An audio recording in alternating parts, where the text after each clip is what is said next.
Okay. Oh, we've got a good group together now, so I think we might get things started. I think we're recording. Welcome, everyone. Really great to see you all here. Jamie McIver is my name. For those that I haven't yet met, I am the General Manager for Adeption in Australia.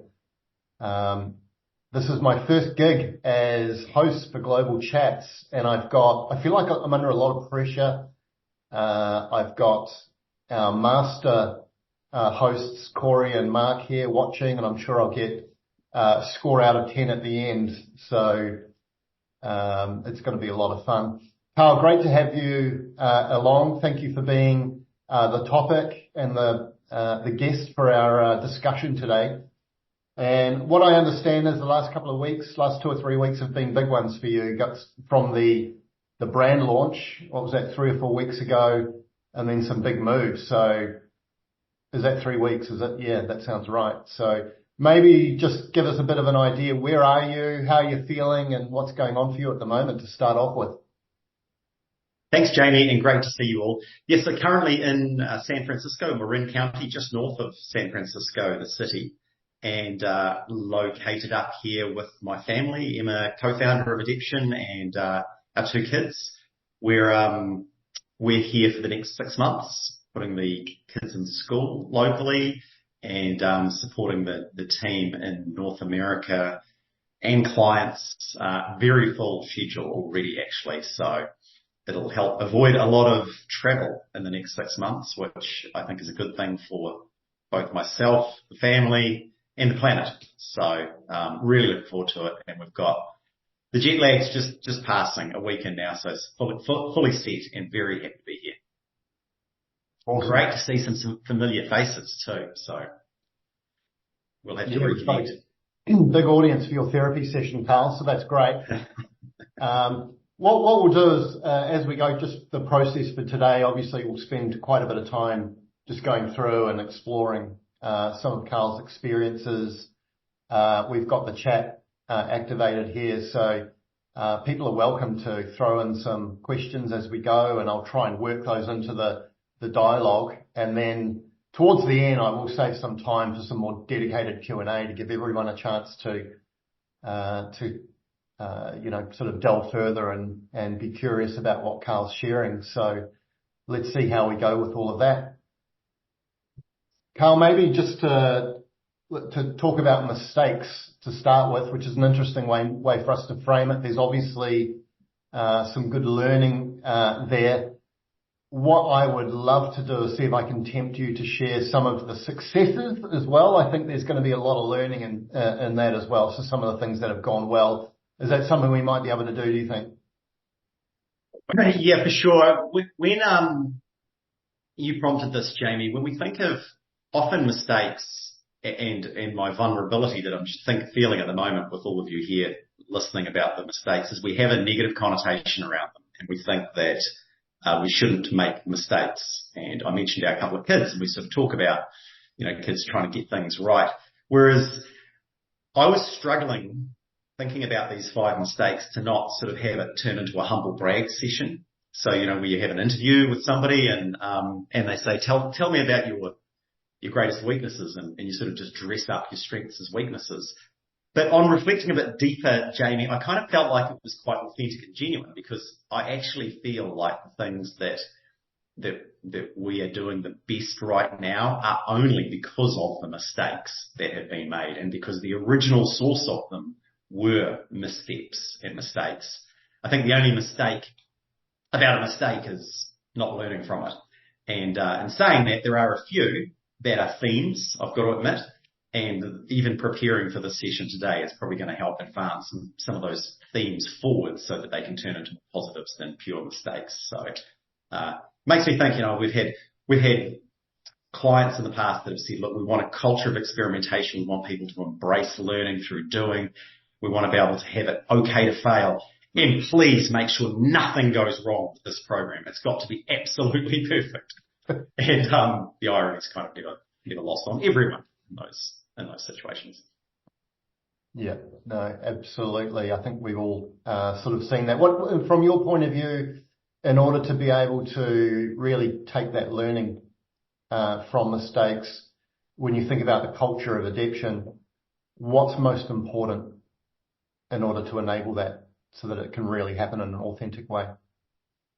It's a great question, Jamie. I think vulnerability and reflection. So there's a quote that it's in Robert Keegan's book, Deliberately Developmental Organizations, that just keeps coming back to me all of the time. And I actually mentioned this. It is tied, I'm sort of getting ahead of myself, but it is tied to one of the mistakes that he points out an observation that in many organizations, people have two jobs. One is to do their job that they're paid to do and that provides value. And the other job is to appear competent or more competent than they are at that particular job. And it's just like, and so from a psychology point of view, we need to turn up and be smart and know what we're doing, even if we don't. And I think that's the thing that gets in the way of learning from mistakes. If we can feel confident enough and comfortable enough to share, first of all, acknowledge it in ourselves that maybe we're not as good at doing something as we think we were and that we made a mistake, then that is the first point to actually learn and get better and grow from it. So as an organization, I'd love to be able to create an environment where most of us, most of the time, and I think I've got to be realistic about this, feel comfortable in sharing when they're not quite sure how to do something or they feel like they've done something and that that's celebrated and encouraged. And then you can start that process of reflection, of exploring different ways that it could have gone and trying something different next time. It's an interesting one. I think it's something that a lot of us on the call can relate to. I think most people are here, as learning or leadership development experts, if you like, or even leaders. And we're often in that sort of spotlight of coming in as the expert in this area. There is a level of pressure in a way of being seen as the person that can bring the answers. So actually holding that, what's perceived as the ingredients to credibility, but also the authenticity, I think at the same time is a challenge. So I think that people can relate to that. So no, thanks for sharing that. I would love to take an opportunity 15 years into the journey to ask you to cast your mind right back to the beginning, which I think is 2009.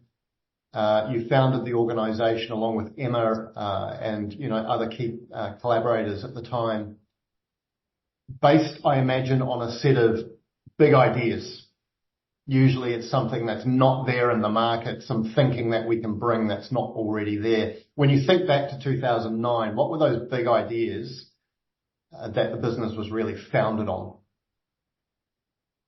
And this does relate to one of these big 5 mistakes as well. So the big ideas, and this came, I won't give the full story, but it came from quite a lot of, it wasn't like a eureka big idea from anyone who was involved. It was accumulation of, there's a great author that I really enjoy, Stephen Johnson, and he wrote a book, Where Good Ideas Come From. Look it up if you're interested. And he talks about many of the greatest ideas are slow hunches that kind of take time to marinate and incubate over time. And they collide with other people's slow hunches. And eventually, a properly formed idea is created. And it takes a long time. And that is very much the history of Adeption and the foundation of this business. And so the accumulation of a lot of different experiences, be it through psychology, through continuous improvement, through building software, was the 3 kind of concepts where one is around, it can't be about content when it comes to leadership development. Content is by nature a backward-looking thing. Something's been codified and created. So yesterday's solutions won't solve tomorrow's problems. So if we focus on content, we're almost behind the 8 ball from the beginning. So we sort of really wanted to move beyond content into something that was a lot more human and emergent. And the second one was which was very closely linked. They're all very closely linked, which is the importance of adaptive leadership. There's kind of a broad school. You can categorize challenges into adaptive challenges and technical challenges, or wicked problems and tame problems. Or some of you may be familiar with the Cynefin, which is kind of, we have complex and chaotic on one side and hard and simple on the other. They're all kind of saying the same thing. And by the time we talk about leadership, it really needs to be dealing with the adaptive side of things. There's lots of other work out there, skills training, experience that people build that really work on those technical problems. So we really wanted to focus on the adaptive side of things, helping build people's capacities to deal with a very, very fast changing world. Whether it was, and this is what we felt in 2009, not 2024, which it's just continued. And then the third one is that we do what we do. And there's this idea of the knowing doing gap. We know that we should do something, yet we behaviorally continuously do other things. So any leadership development really needs to be focused on experiential things that we do and then we reflect on, because that's what moves into the behavioral part of our brain that governs a lot of our actions and reactions. And so if we're going to take people out of work or even integrate with their work, we need to make whatever comes away from the time, the precious time that we have with them, very action orientated. Not so much, and the benefit isn't so much the actual action they take, it's the training and the programming of the behavioral part of their brains that is the benefit. So that the next time they face those situations, they're more likely to act in a more deliberate, helpful way. And so really crossing the knowing doing gap. So those three things were the ideas, Jamie, that we started with. And I'll continue just for a moment, because we've got to be true to these 5 mistakes. We don't want to make it a full humble brag, but honestly, this is they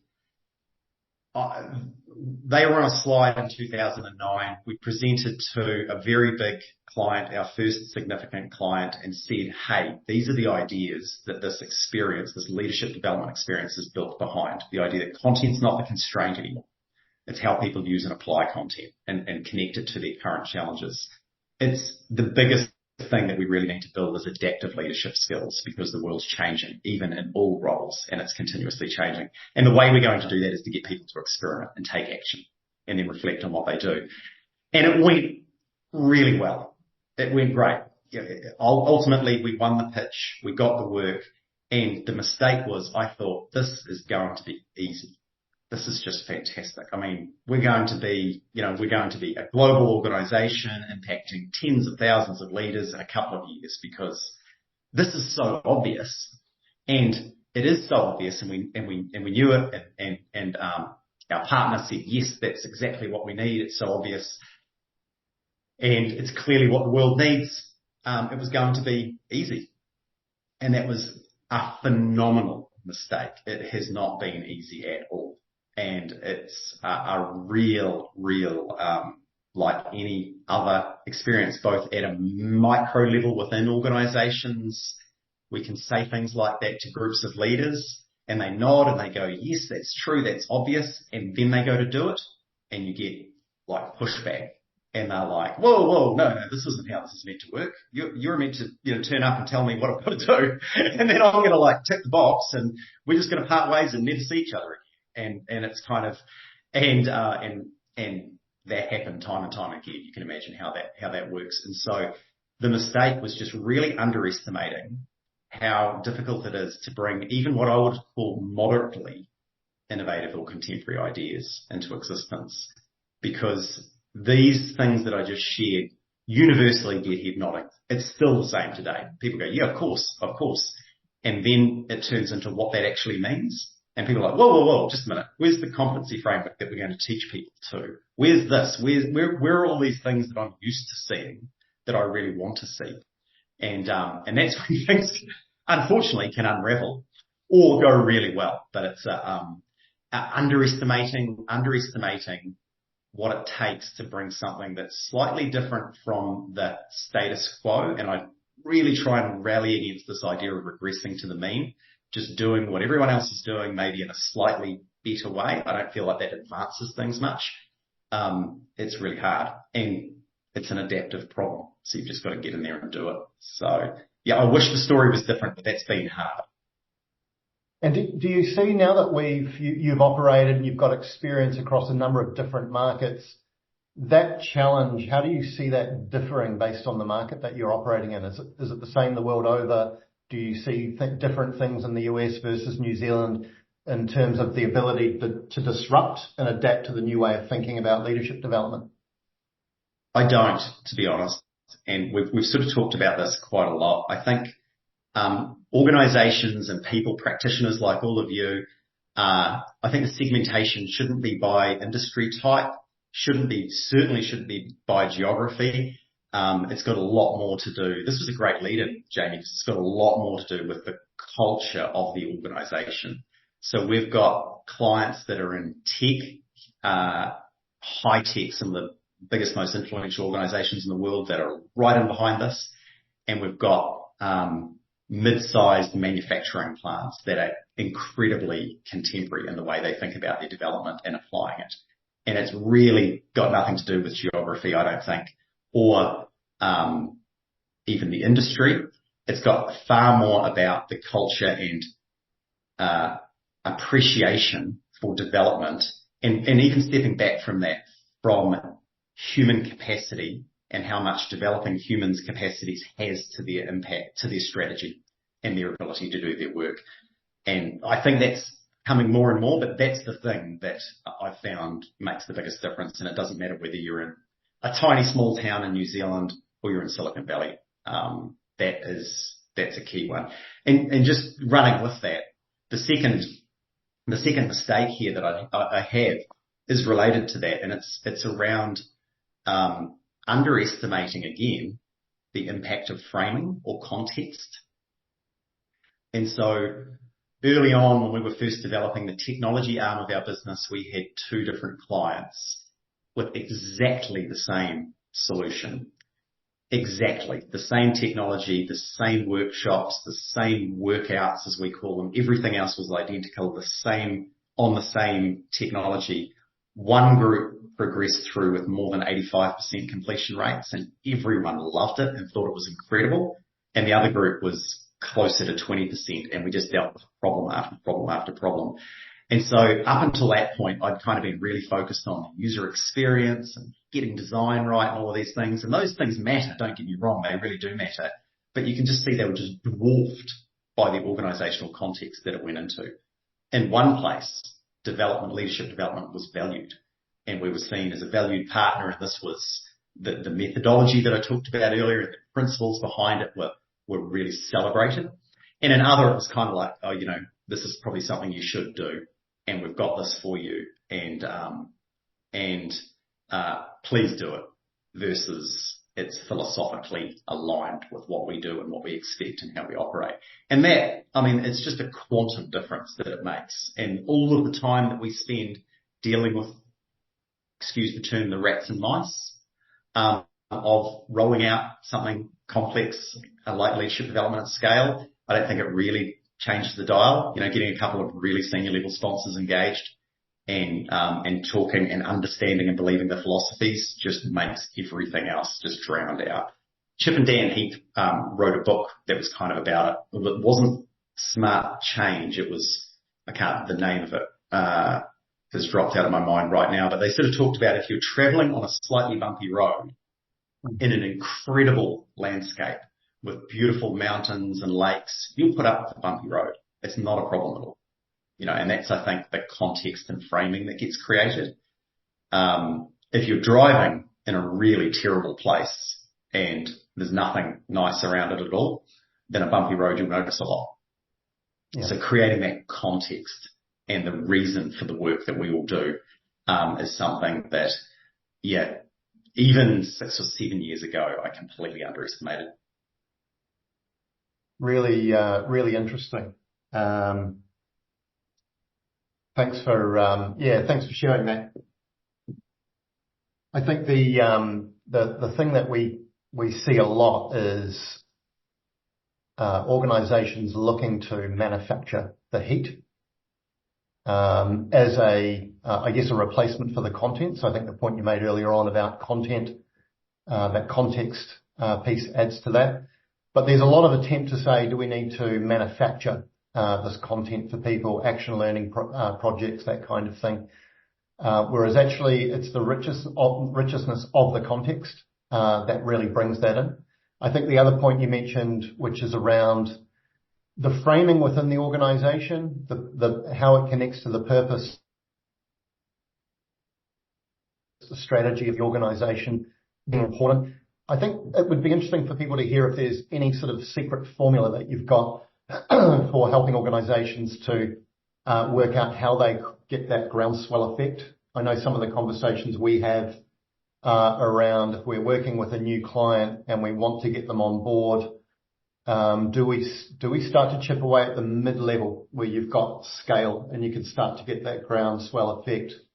Do we look more at getting the executive on board? Because actually, sorry to go back, often what we see is when you start at that mid-level, the executive level become curious and they say, well, actually, why aren't we getting that? Why can't we also? They hear the buzz and then it starts to get sort of pulled upwards in the organization. And then the other way, of course, is looking more at a senior level, the executive level, and saying, if we can get these guys on board, then we start to see the role modeling right through. I'm not sure there's a right way to do it, as with most things, but what have been your learnings in terms of how do we get the organization on board more broadly with what we're trying to achieve, so that we can really get traction, we can get that effect you talked about around the actually living it and doing it, closing the knowing doing gap. What's your advice there? Yeah, it's a good one. I think over the years I've seen everything work, like you talked about, the top down and sort of the middle up. We've got a great large client that we're working with at the moment, and we're doing some work literally today, and it's one of the best models. So if I had a magic wand and said as we went into any engagement, what would it be? And that's top down and middle out. And so, I'm not a card player, but all of us, I think, in this call, we want to stack the odds in our favour as much as possible. So sort of rig the cards, and top down, bottom, middle out is as much as possible as you can do that. So I think get the executive on board and have some really strong priming and signalling from them about how important this is. This is not something that is a sideways sort of a compliance thing. Developing and growing as a person and as a human and increasing your capacities is essential for our survival as an organisation and for the delivery of our strategy. Those sorts of messaging coming through. And then when people start experimenting and doing those on-the-job actions in service of their work, not because we've designed them as designers, things that they actually need done, identify, this is the senior executive, identify some of those and highlight them and share them out to everyone else. The few times that we've done that effectively, it's had a really big impact because it's kind of like people are going, oh, wow, they noticed this hard work that I do, because it's often hard and vulnerable, and they're celebrating it. And everyone else who didn't get celebrated said, oh, okay, I'm in. It's called social proof. And the thing is, you can have on the side of a street, you can have 3 people standing up like this in a city staring up, and everyone walks past them and says, who are those nutters? You get 15 people standing on the side of a street looking up like this, everyone stops and looks up and starts joining in. So how do you create that impact for leadership development? And that sort of top-down signalling can be very, very strong to create that social proof that it's a good thing to do. But then the middle out, by nature of leadership development, there's a big impact on the people that report to our participants, because they're doing actions and they're reflecting on them, and they're often doing things that have a large impact on those down. But what also happens is the one-up managers get impacted because they see and feel the impact of these different things that go through. And so that can kind of create that reverse cascade that you're talking about, Jamie. And, in a perfect world, you're doing both. You're doing both at the same time. Yeah. Something that came to mind to me earlier on, when we were talking about the more prescriptive approach that people look for, was Hofstede's power distance index, power distance ratio, and talking about different cultures. Obviously, we do see different power distance sort of dynamics happening. New Zealand is, you probably know, one of the lowest in the world in terms of that power distance. Australia are very similar. And so the effect of that top-down sort of view, saying this is the right thing to do, that probably has an impact on that, I would imagine. One thing we've seen with some more recent work in Singapore has been Singapore's got quite a high power distance ratio, similar to a number of other Asian countries. I mean, they're all different, but you do tend to get a higher level in a lot of these countries. So what we see is that the tendency to do what's asked is very high, because there's a strong orientation towards compliance. This is what I've been asked to do. But not necessarily the heart. So it's coming from the head, but not necessarily the heart. The work's being done because I've been asked to do it, but not necessarily because my heart's in it. I'm just thinking about how this connects to the point around scale. And the myth that we talk about quite a bit, which is what works doesn't scale, what scale doesn't work. And I think that's one of these scales, one of these myths, Carl, that you've decided to break. And I think when we talk about adaptive leadership, and we talked about the kind of complexity, if we think about that Cynefin model, the top left and the bottom left for that matter, where there is this high level of complexity, we're actually seeing that go further down into organizations, aren't we? So the level that we would have seen at executive levels, the degree of complexity they're dealing with, we're now seeing much lower into the organizations. That idea of actually reaching scale is important. So the prescriptive model of saying, hey, look, you have to do the e-learning, you have to go and complete the content is one way of approaching it, but it's not necessarily going to create that more adaptive approach to leadership. So I'm really interested to hear from you your thinking around that in terms of how we apply these principles at scale in a way that we're not reliant on content, that we are actually able to engage people in the journey in a more meaningful way. Yeah, it's actually, you prompted me to go in a couple of different ways with that reflection, Jamie. For the New Zealanders on the call, the power distance ratio, I think, index is an interesting one. And I do think that it makes scaling development in out of a country like New Zealand really hard because of the low level of compliance. And I'll do it just because I was told that I should do it. But it also creates a really strong, and some of the best leadership development practitioners and organizations we sort of compete or cooperate with come out of like New Zealand as well, and Australia, because I think that it's hard. And so sometimes being in a place that it's really hard to do your craft creates a lot of innovation and gets you, gets your work hardened effectively to do it well. And so some of the luxuries that you might have in other environments where it's like the boss said, so just do it, you don't have. So that was just, I just thought that was worth sharing, Jamie.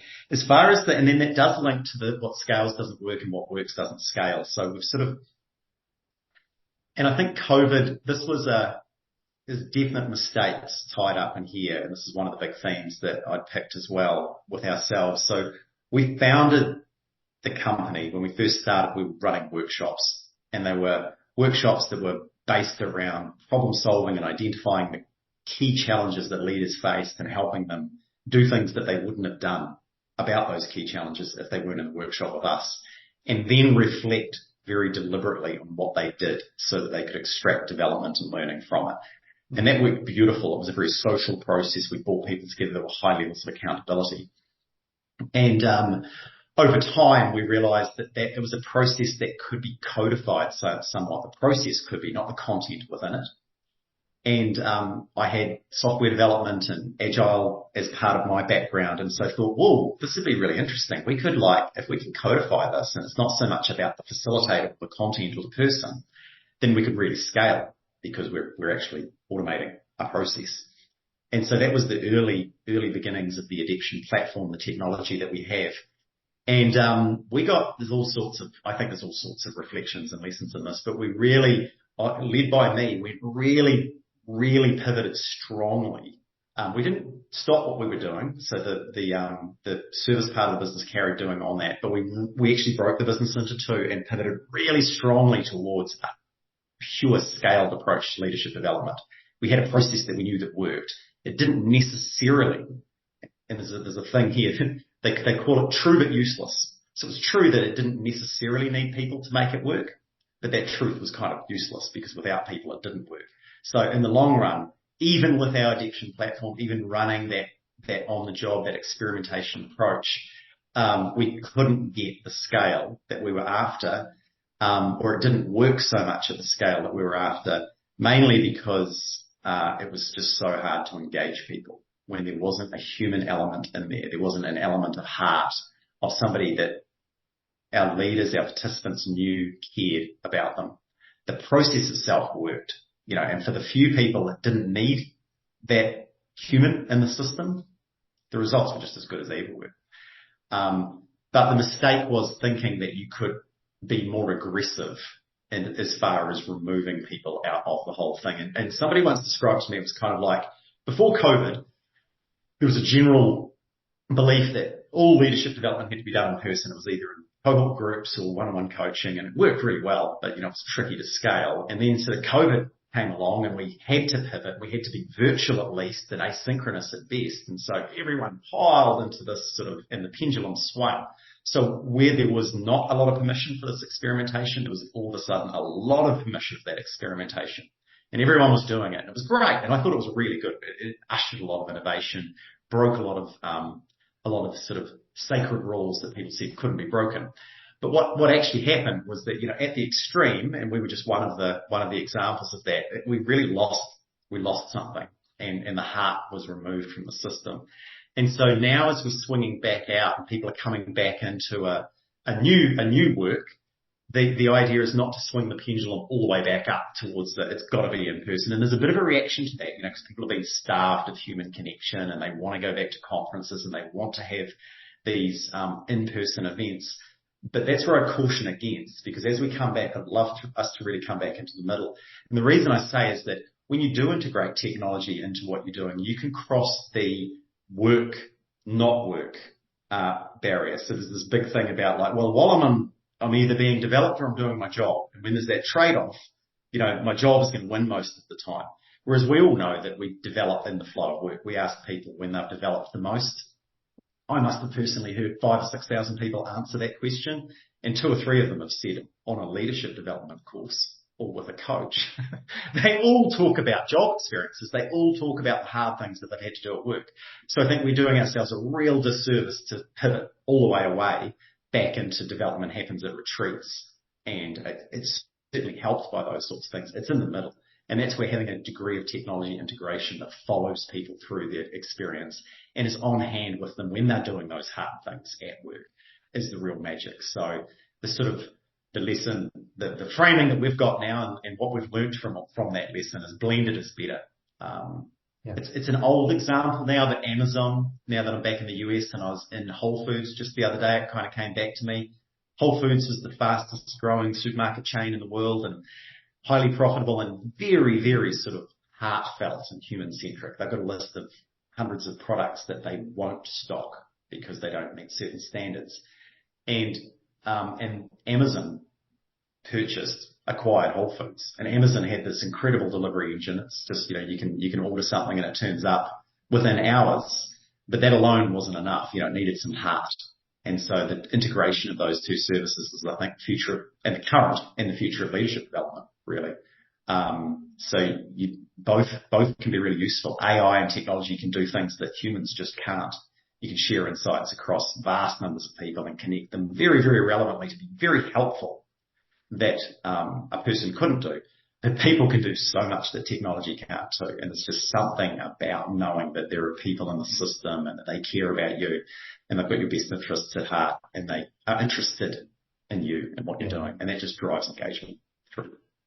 Well, that's great reflections. You've opened up a number of different avenues for me. So you've created a dilemma. I'm not sure where to go first. I think this point when you talk about Whole Foods, the purpose versus profit dilemma, if you like.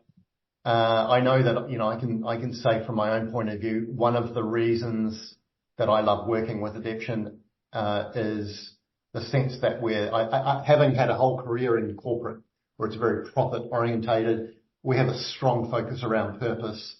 Interested in your reflections on how you maintain the balance, because at the end of the day, to be sustainable, you do need to be profitable. But I think to engage an organisation and clients in something that feels meaningful needs to have the purpose aspect. So really keen to hear how you think about that. Yeah, I mean, I think I don't think it's a trade-off. So early in my career, I read a lot about organizations that, did ultimately in the long run better because they were very purposeful. So one of the things that this wasn't one of the mistakes that I've put down, but it's a regret, I guess, that I've got so far. And it relates directly to that purpose versus profit trade-off, is that we haven't been able to enable our partners and clients to be as sustainable in supporting leadership development as I wish they could. So it's kind of right back to that 2009 presentation I sort of talked about. So the way that we're coming about those three mega trends, content, adaptive leadership, and crossing the knowing doing gap, is with a methodology. It's a learning to fish methodology. And I've shared this fishing story many times around it, and I won't do it for anyone now. So for somebody that hasn't had, I'm happy to come back and talk about a fishing story, or you can reach out to me separately. But the idea behind leadership development is we develop as humans. Us as practitioners really need to get out of people's way most of the time, I think. Well, humans develop, but we have organizational constructs and systems and pressures and things around us that make it harder for us to develop than it should be. So the point of a lot of leadership development is creating a repeatable process that helps people develop. This is this learning to fish rather than giving a fish. And so one of the regrets that I've got is that we haven't been, and so I sort of said in that first pitch, if we're successful with this experience, these people will never need another leadership development intervention or support in their lives, because they will be fully self-sufficient and self-reliant.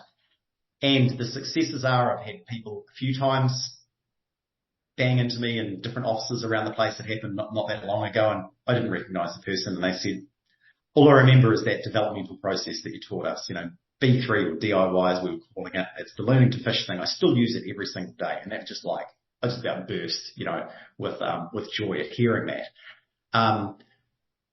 But we haven't. And so I said, this is a terrible business thing to say, but, you won't need us as a vendor again, because the idea behind here is that people learn something and learn that this is just something that's innately in them. And it's just a matter of pausing and seeking some input and feedback from different people and places, and then planning an action and reflecting on it. And I don't think that's happened as well as it could have happened. So, it was a very purposeful intent.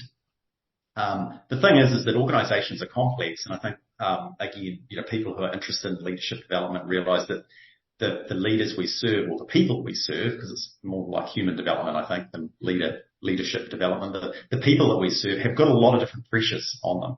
And a lot of those pressures are forcing them down a non-developmental path.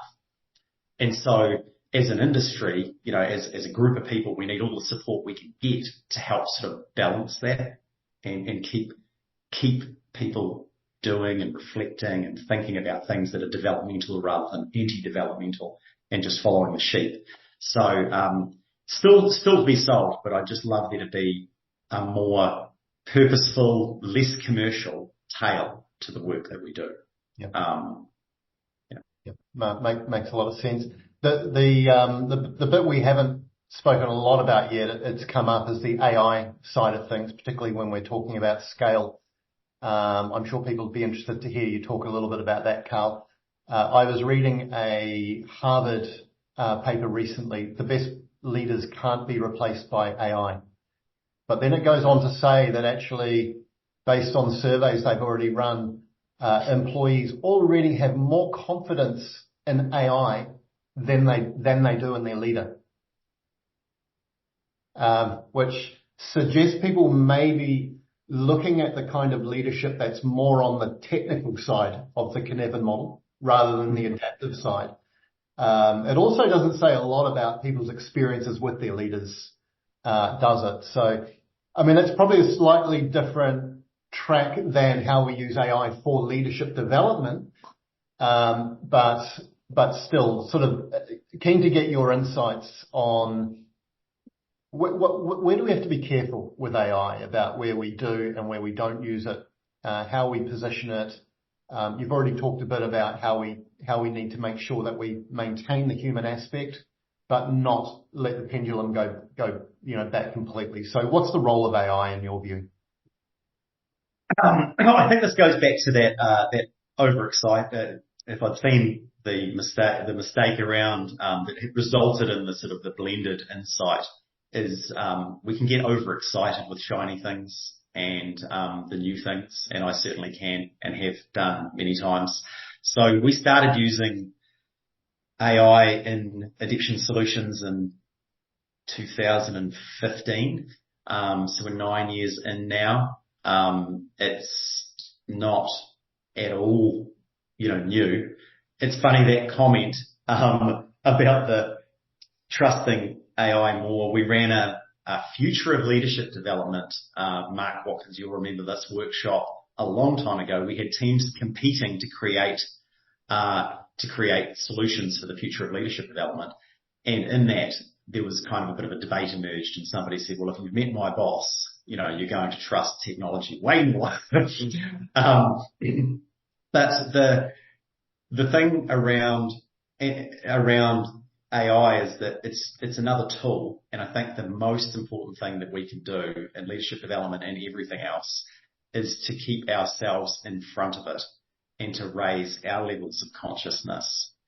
Because the minute we're not in front of it, the minute we're subject to it, and those of you that are deep in the field of adult developmental theory or vertical development will know what I'm saying when I say you're either subject to or object of. The minute we're subject to these technologies, and AI is a very, very powerful one, then we sort of start a bit of a downward spiral. That does not have to be the case though. As long as we're conscious of it and we stay a little bit separated from it and we use it as a tool, understand its strengths and weaknesses, then I've got a lot of hope. I think it's something that we should be experimenting with and we really can use. But that being conscious, and as things change and emerge, we should be really aware of that. Hope I have is, and this is getting technical, but around the way that adults develop, we sort of build structure in our mind. The hope I have is that calculators have been making doing basic maths simple for 50 years. And every kid in school has a calculator, and yet still times tables and addition is a really important thing for kids to do in most schools around the world, because that's building a structure. They don't need to know how to do that, but it builds a baseline that more advanced capacities that come online later, they will need. If you think of ChatGPT right now, you could argue that you don't need to know how to write, but I'd put it in exactly the same category as you don't need to know how to do basic arithmetic, because by writing, you're building structure that is going to be absolutely essential for humans to have those really human skills, interacting with each other, sharing complex ideas, doing the things that AI is not going to be able to do for a long time. And as a really broadening that really wide, if we stop writing and creating novel content that isn't just recompilations of previous things that have been written, our sphere of human knowledge is going to start decreasing, because the very way those algorithms work is they just take what other people have created and written and reformat them. So if people stop creating and writing, we start sort of changing our trajectory. Hence, we still need to do some of those underlying things. But that's just all a point of staying very, very conscious about them. Not overly excited, but not hiding in a cave as well. Yeah. No, totally. Awesome. Thank you for that. Getting into this last section, what I'm going to do, I'm going to ask you a final question, Carl. And then at the same time, while you're answering that, I'm going to suggest that people start to think about what they'd like to hear you talk about, what questions they'd like to go, what mistakes they know you made that you haven't picked up on, and start to put those into the chat. So please, everybody, feel free to start putting them in. I'll apologize in advance if we don't get a chance to cover everything, but I'll see what we can do.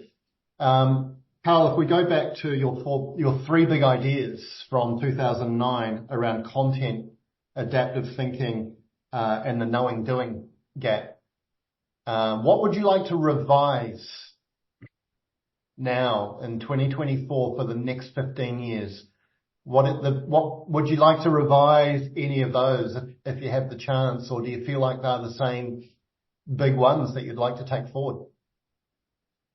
Yeah, I mean, I think it goes back to where I started. It's not easy. So I think they're all still 100% relevant.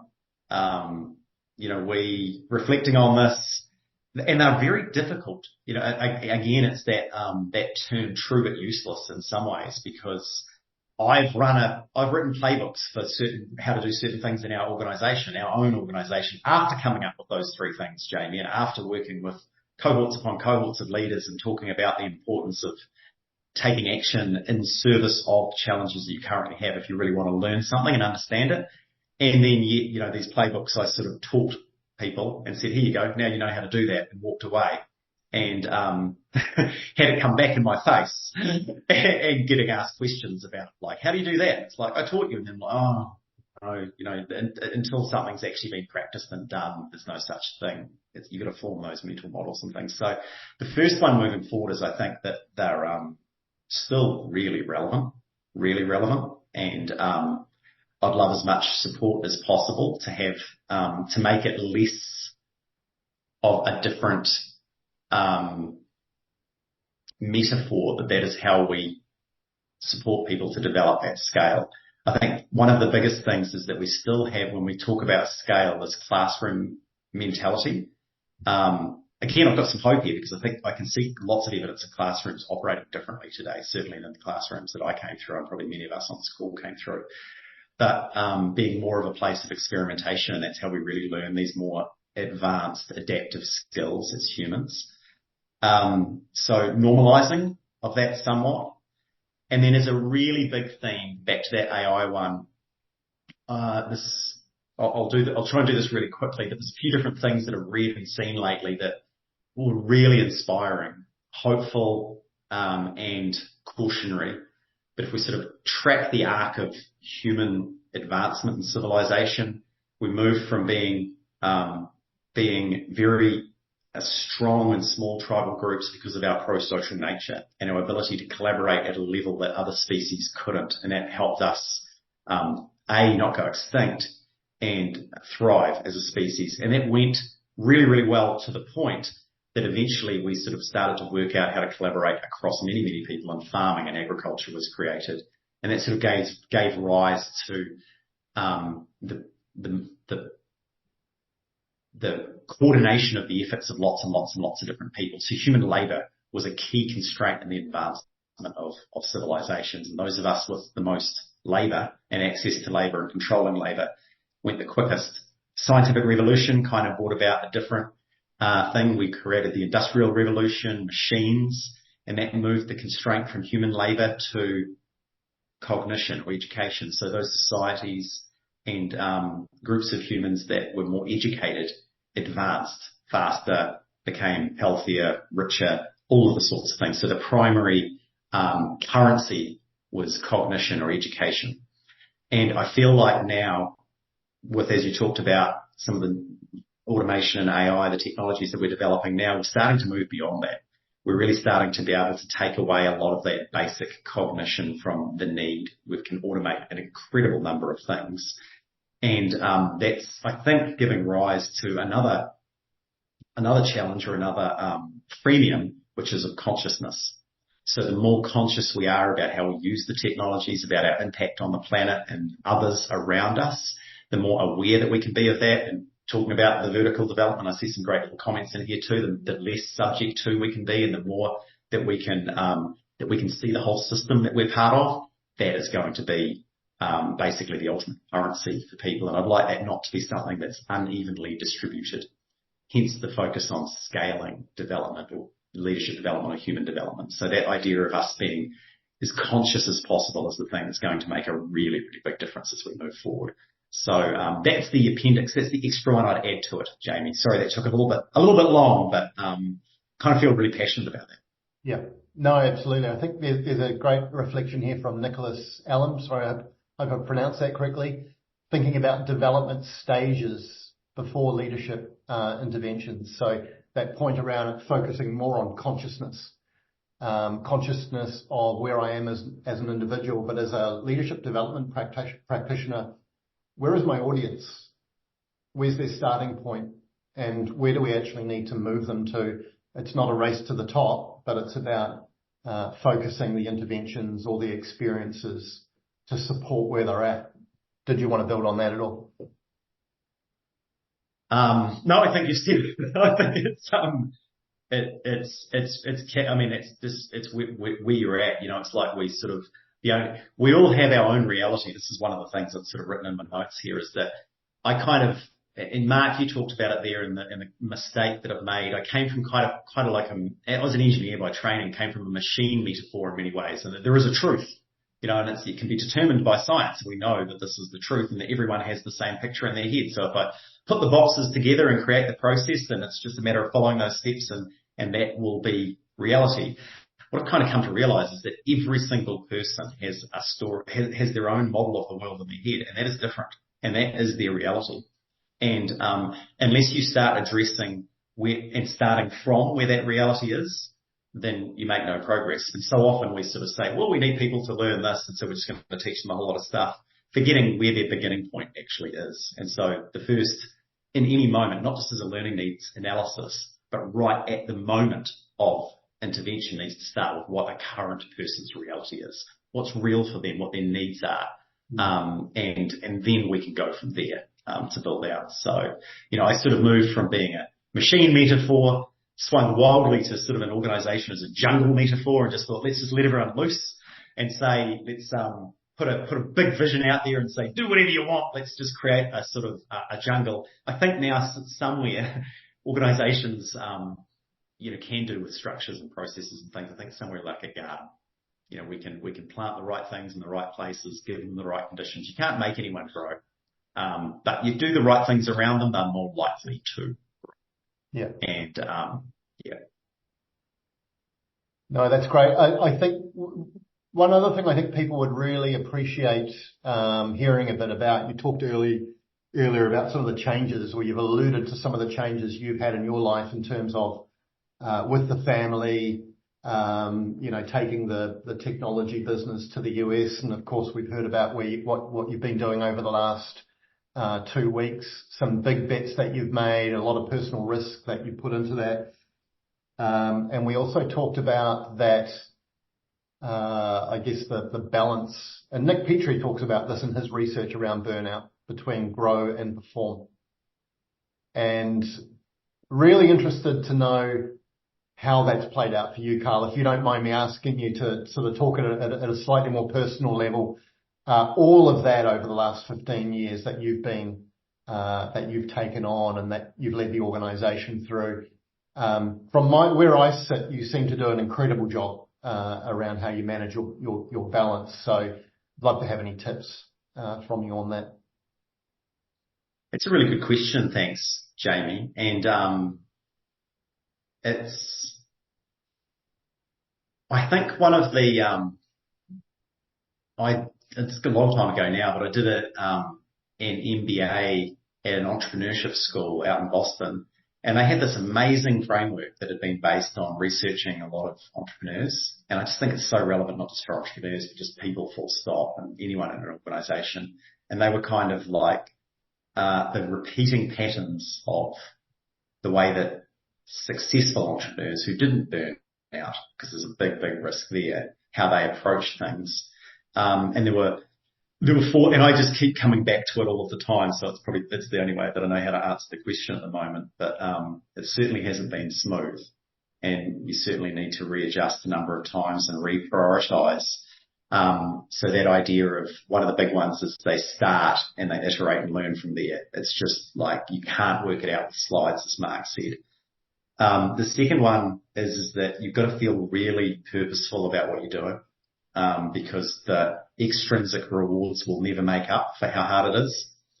And the number of times we've talked to leaders and they've said, if I knew what it would take to get here before I started, I would have never done it.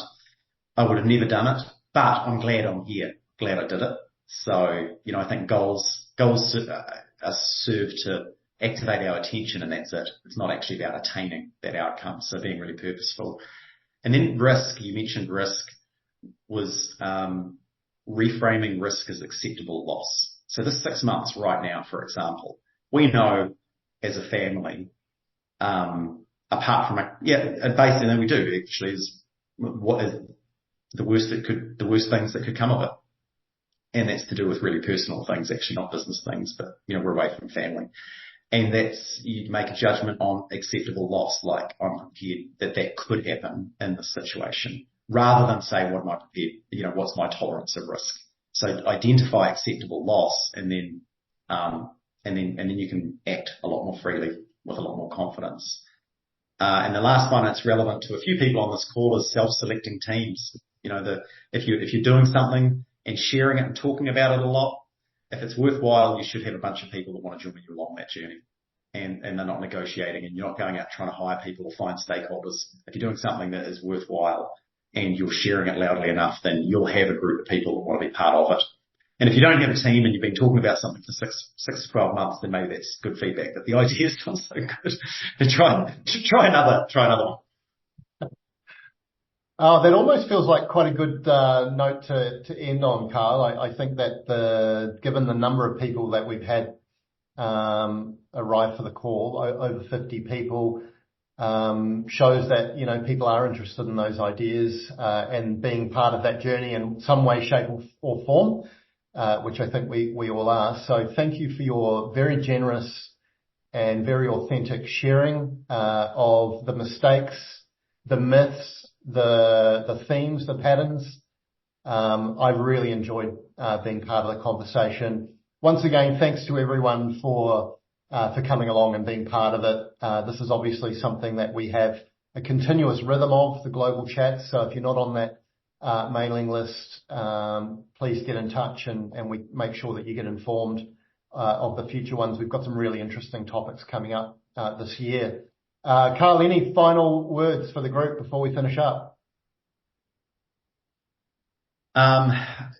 Honestly, the final word is thanks for the inspiration. Just thanks for being interested. Like I mentioned at the beginning, I did actually, as people were joining up, I was thinking, wow, this is a lot of people that are interested in all the mistakes I've made, and I haven't even shared them all. There's a lot more, but I think what's behind it is just your interest in this space. I'm deeply passionate about human development and about supporting it. I think there's lots of elements in our society that, take people in a path that I'd rather not. I've got young kids. There's lots of elements that elevate them as well. And this is a group of people that are clearly interested in a lot of elevation. And thank you for taking an hour to be here. And I certainly hope there's just some tiny bit, one little nugget that, you can take away. And if not, you've given me something back just for being here, and us as an organisation. So thank you very much. Awesome. Thanks, Carl. Thanks, everybody. Really look forward to seeing you all next time round. Thanks for coming.